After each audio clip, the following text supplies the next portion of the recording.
La famille du jeune garçon électrocuté à Lille Sud porte plainte contre ERDF et Lille Métropole Habitat pour négligence. Souvenez-vous, jeudi dernier, un adolescent a été électrocuté en voulant récupérer son ballon de foot qui serait tombé dans un transformateur EDF. Selon plusieurs riverains, la porte de ce local était régulièrement ouverte sans l'affichage de panneaux prévenant d'un danger.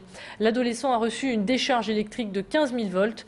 Dans cette histoire, ERDF se dégage de toute responsabilité. Même son de cloche du côté de Lille Métropole Habitat.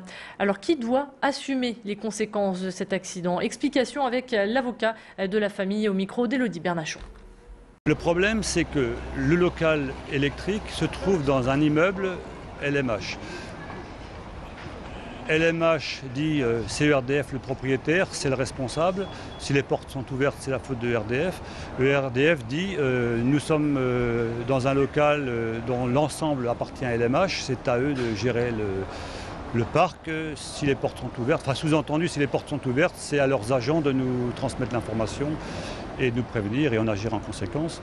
Donc il y aura une bataille de chiffonniers, l'un met la faute sur l'autre et l'autre met la faute sur le premier. Aujourd'hui, le jeune garçon est toujours entre la vie et la mort. Le procureur de la République, de son côté, va saisir un juge d'instruction en fin de semaine pour blessure involontaire ayant entraîné une incapacité de travail de plus de 3 mois. Un accident au contour assez flou puisque le jeune homme était en fugue et était recherché par les services de police. Et il n'y a toujours pas eu confirmation de la présence de ce ballon.